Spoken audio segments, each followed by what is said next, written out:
I'm Davin Hutchins with VOA's Middle East Monitor. Coming up, our first installment of 2 radio podcast programs devoted to looking back on the momentous events of 2011 and the rise of the Arab Spring. And we'll look ahead at what's in 2012. It's all ahead on Voice of America.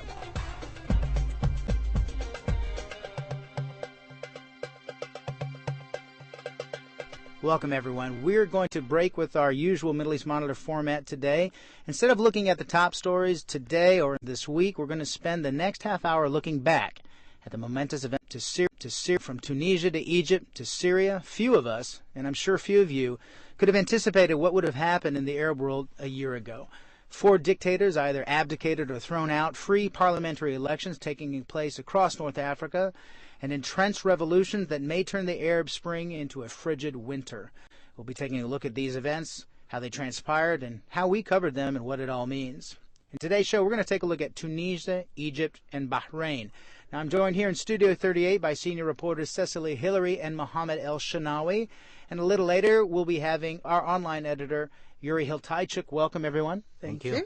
So first, we're going to start this program looking at Tunisia, where really all of this began. Now, as everyone remembers, the protests were sparked by the self-immolation of Mohamed Bouazizi on December 17th of 2010, and this eventually led to the ousting of President Zine Al Abidine Ben Ali only 28 days later on January 14th, 2011, when he fled to Saudi Arabia.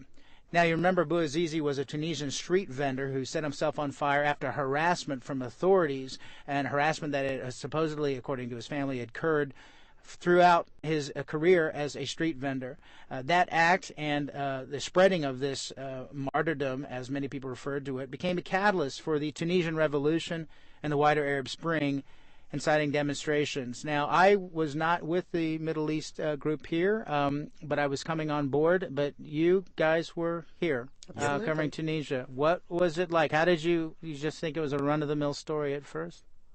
Well, for me, I didn't anticipate that incident to spark this much fire in Tunisia, knowing that the grip of this authoritarian regime was very strong on all aspects of life. However, the outpouring flood of protesters in the squares made me think, well, maybe it's about time that the winds of change would touch down in Tunisia. It's amazing also just the role that media played. This isn't known as one of these Facebook, Twitter revolutions. Tunisia didn't have that. But the story of Bouazizi, what happened to him, and this on its face injustice really galvanized people, went from street protests in one town to many towns, and then general strikes happened in the course of 28 days. I think the fact that in one singular story and single life, this injustice was presented so clearly and then repeated in the media is one reason why it took off in 28 days. I think there's another point worth mentioning. Bouazizi's suicide, self-immolation, was not the first. There had been at least 2 others that year in Tunisia that had been covered by the local press. But what I think was special about this is it followed 1 month after the WikiLeaks that revealed the real excesses of Ben Ali and his notorious wife, Mrs. The divine Mrs. Trabelsi. And I think this is what finally set things off. The WikiLeaks articulated what everybody suspected, and now they had proof. You know, things are a whole lot changed in Tunisia, but there's still a lot of work ahead. Yesterday, I had a chance to sit down with VOA's French to English reporter Lamia Gritli, who covered the revolution both here in Washington and in Tunisia, and I asked her about her impressions. It was a dream come true. The first thing Tunisian are happy about is freedom of speech. I remember our conversation a year ago, and I told you that politics, democracy, freedom, and just the right to be were discussed behind closed doors in Tunis, in our own living room, always with fear. Today, you just can be in Tunisia. Now freedom become a problem because people complain and criticize everything and complicate the government task, as we see in France, because we can speak. Because you can. Yes, because yes. You can. So I covered that feeling of freedom. I talked to different religious leaders in Tunisia, opponents, journalists, women, men, ordinary people who were really like sharing that change, a new beginning for them. The relief, yeah. Let's go back to the way you covered the protests, the uprising in Tunisia.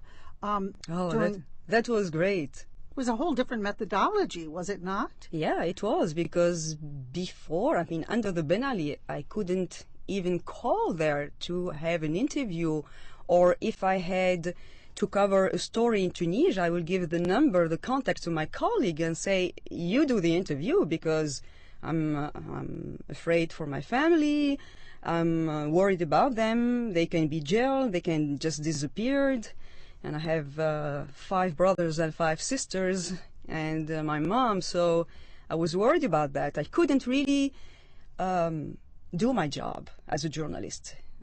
And in Tunisia it was worse for our colleagues there.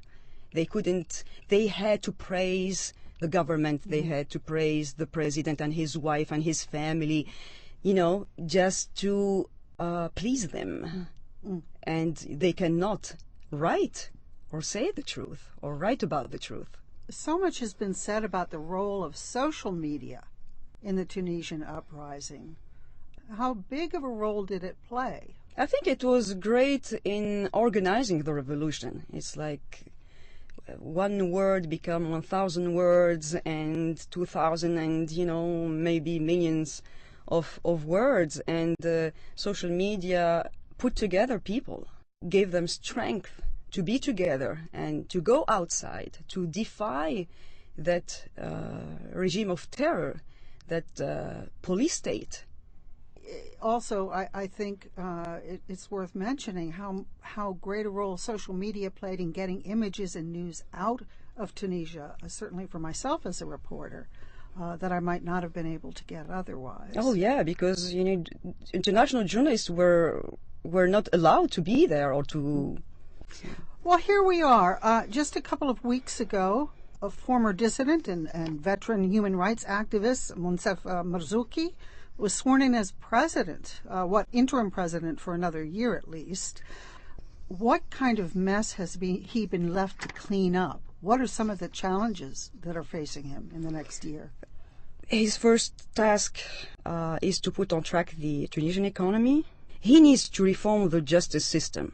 Mm-hmm. It was not an independent justice system under Ben Ali. It was corrupted. The Tunisian police needs to be reformed and disciplined. I think that most of Tunisians have trust in Marzouki. He is well educated, a human rights activist, a long opponent to Ben Ali. And Tunisians, to tell you the truth, Cecily, are happy to be ruled by an intelligent man. Very interesting, Cecily, for that. I do want to mention one more thing. There was a lot of other Arab countries looking at what was happening in Tunisia, and they were probably awestruck by what was happening because no one believed, or a lot of people, and we've all lived in the Middle East here, believed that that kind of regime or any of these regimes could fall so quickly because most of them have been entrenched for several decades. But what do you think those other countries were looking at or feeling at the time that these events happened in Tunisia so quickly? If Ben Ali could fall, anyone could fall. I think that was the prevailing sentiment. In Egypt, people felt jealous because they thought if we are the largest country in the Arab world and we have this kind of sizable population, why not? What's missing? I myself was talking to a Tunisian friend and he said, I think next stop would be in Egypt. And I said, let me tell you, last night I thought about that and I wrote a poem hoping that this will take place in Egypt. And I sent it to him and he sent it to his friends, the journalists, to publish it there as a salute from an Egyptian to the Tunisian revolution. And it was less than a month when the Egyptians took to the streets and sparked their own revolution. So we have it here first. A VOA reporter triggered the revolution in Egypt. No.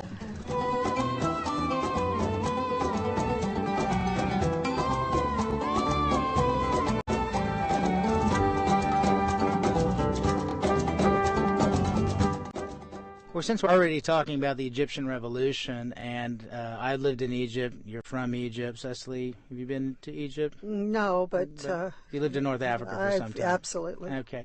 Well, I think the thing that struck me about the Egyptian Revolution, number one, there was some overlap between Tunisia and Egypt, and you could see there was sort of a domino effect where... Feeding each other. Yeah, there was a resolution, or a seeming resolution that happened. I mean, with Tunisia, it happened suddenly when the leader fled to Saudi Arabia.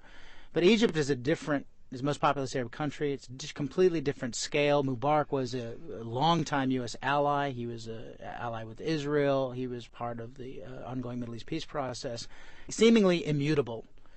And yet the scale, and of course the cameras were pointed at Tahrir Square, the scale of what we saw and how it unfolded from a few people to hundreds of thousands to 10 cities was just really striking. And to remind our listeners, about 846 people were killed during that period. I mean, some people feel the revolution is still ongoing, and 6,000 were injured. Again, I wasn't on board yet. You guys were here. What was it like? It was absolutely compelling. I certainly don't think we had that kind of imagery coming out of Tunisia, and certainly haven't with Syria, but with Egypt you could watch it all unfold in real time. And just as we said with Tunisia, you know, there was a sense that Mubarak could never possibly step down. He resisted, certainly, but it was a real shock when we finally saw him fall. I think I was not so much shocked that it happened, but the form that it took was a surprise to everyone, including myself. I was in Egypt visiting my family in September before the revolution, and every single person I talked to felt that it is ripening for something. But nobody could tell me what kind of change or movement would take place. The format that people picked was very simple, very peaceful. And when I was watching television from here, I was not sure that this popular movement would reach its goals because of the past experience with the huge security apparatus in Egypt. The minute I saw the meltdown of that huge military security forces, I felt that's it. Maybe the Egyptians will have their way after 30 years. There are two things from my recollection that, I mean, one was personal because I left grad school in 2004 at American University in Cairo, and I just remember a largely apolitical society. But it was the parliamentary elections a year after I left when you had Ayman Noor in prison. You had most people regarded as rigged elections. You had the Kafaya movement starting on the street, and this is what really created, I think, the climate of enough's enough. Kafaya, of course, means enough. And then when that intersected sort of with Facebook and people talking, and Egypt's always very advanced regarding the internet, people talked and people mobilized. We Are Khaled Said, this movement, and all of this sort of a perfect storm that was happening. So I think you're right. The political stuff began years before and was boiling up.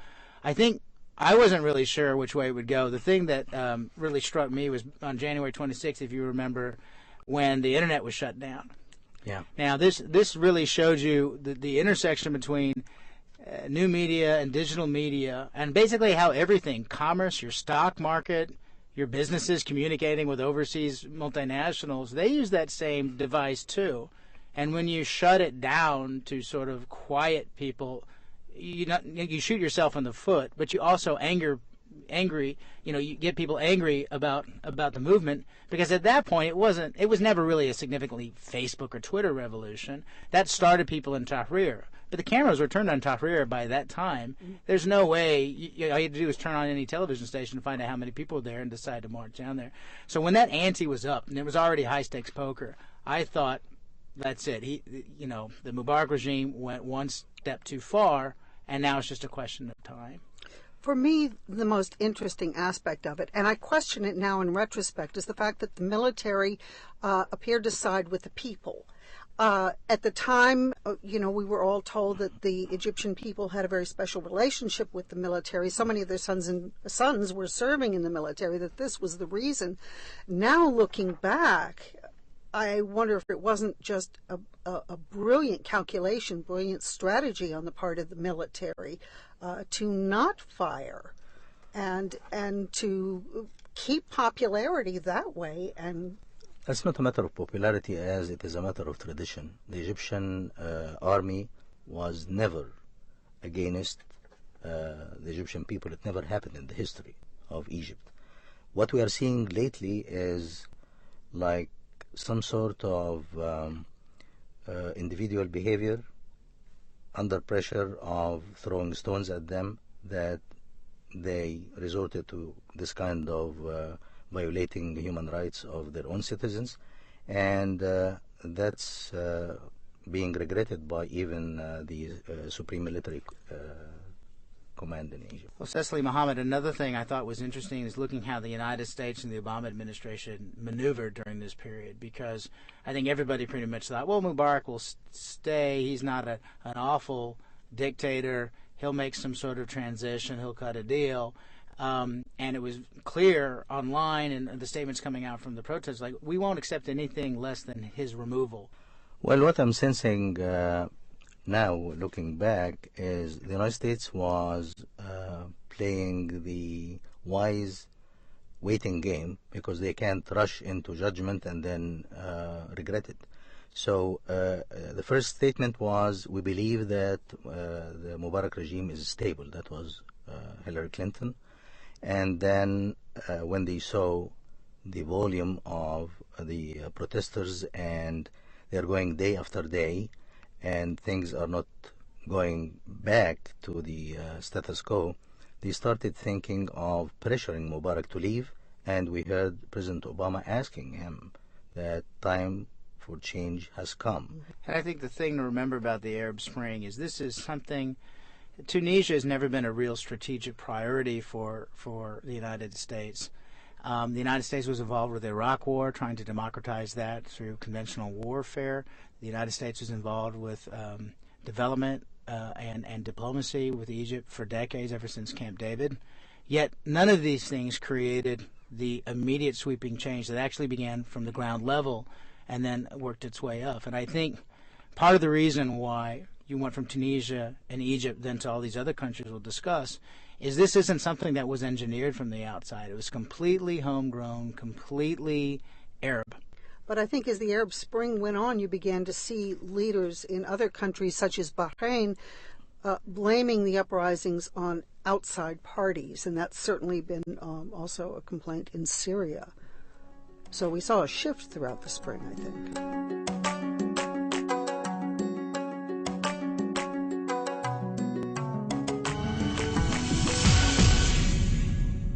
And now we want to discuss the revolution, or perhaps a border revolution, but what's happening in Bahrain, the tiny island country in the Arabian Gulf. Now, everyone remembers February 14, 2011, protests did begin, reacting to some of the other protests happening around the region, and coalescing around the Pearl Roundabout, a small Tahrir Square-like area, one of the few areas like that in downtown Manama. But hours into the protests, Bahraini security forces were deployed, and by this time, I think people were anticipating, wow, this is a virus, and anything can happen. In Bahrain's case, they deployed security forces in full force, tear gas, rubber bullets to disperse these crowds. And, of course, it resulted in a death and, from the perspective of the protesters, martyrdom of people like Ali Abdulhadi Mashema. By Feb 19, the protesters were back, and those tensions escalated till March 18th. Things were more or less put down by the end of March. We started covering this as a group in late March, early April. And what was amazing through our Facebook page, Middle East Voices, and through our programming, this was the one audience that actually were extremely polarized about the future. On one hand, you had people who support the monarchy, largely Sunni, who support the Khalifas and support the structure that they have there. You also have a Shiite majority that are there that don't necessarily support the regime, but more of those simply want more rights and the rights to be respected in this country. We got both on our Facebook page, responding to only a handful of stories. Can you, Cecily, remind our viewers exactly what happened during that interesting week we had? looking back, we discussed the events in Salmania Hospital in Manama, which were really key. After Lulu, or Pearl Roundabout, protesters apparently ran toward Salmania Hospital, which, depending on who you talk to, was the natural closest medical facility. That's where things get very iffy and very contentious, because the protesters claimed that military forces came in and stopped the medical personnel from treating them. The government says that the medical personnel themselves took over the hospital and were violent. I'm assuming that the Bahrain Independent Commission finally settled that matter once and for all. But once we covered that, it was a free-for-all, and we decided to host one day a debate on Twitter. Well, even before that debate, I mean, we were just had our Facebook page open, posting our news, and then within a matter of hours, absolutely, you can see it in our analytics. Hundreds of people came and were basically either criticizing our coverage, praising the coverage. I mean, do you remember that, Yuri? Yeah, I remember it well. To me, the first indication was that things were heating up with Bahrain on our social media platforms. There was actually a harbinger that came before that. We posted a poll on voanews.com that was Bahrain related, and we often do polls, usually on a weekly basis, and usually the participation rate is about around 1,000, I would say. We posted a question that was on Bahrain, and we got 11,000 votes. So to me, that was the indication that we were looking at something interesting here. And then the proof of that came both on Facebook and Twitter when we kind of opened up the platform for Bahrainis to basically state their positions, and we were inundated with videos. And I remember that the heat also was on so high on Facebook, we couldn't administer it anymore because the debate were between people. So we actually created a special hashtag, Bahrain Debate, to get people to discuss their perspectives on another platform just so we could administer Facebook again. And I think that got thousands of exchanges of the course of the day. In fact, didn't we check a month later the same hashtag and they were still talking? I believe that hashtag is still there months later. I remember we had 1,500 tweets in the first hour. The protesters' demands, they're not resolved. There's been an independent commission in Bahrain since all this happened. I think probably people saw more mea culpa from the regime than they were expecting. But still, nothing's fundamentally changed in terms of reforms. And we just did, when we launched our new social journalism platform, MiddleEastVoices.com, our first piece to take off was a Bahrain piece, talking about these issues, talking about the grievances on both sides. And we still got exchange. I think we got 1,000 people voting on that poll. And so it shows you that this is still very unresolved. Cecily?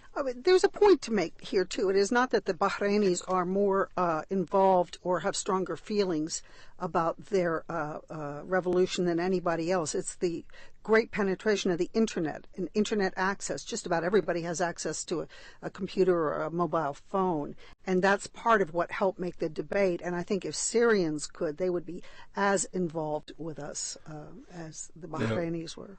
I fully agree with that, because it's actually quite remarkable that a country with a population of 1.2 million, only half of whom are Bahraini nationals, we have speaking out with such an intensity. And I think you mentioned the internet penetration in that country, and also English language proficiency, because ours is an English language platform, are important to consider here. It gave them the opportunity to voice their points under a certain cloak of anonymity.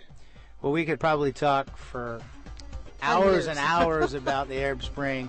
We only have 1/2 hour. That's tomorrow with Middle East Monitor when we do part 2 of this special podcast, looking at Syria, looking at Libya and Yemen, and looking ahead at 2012. This has been VOA's Middle East Monitor. International Edition is next. Thanks for tuning in to Voice of America.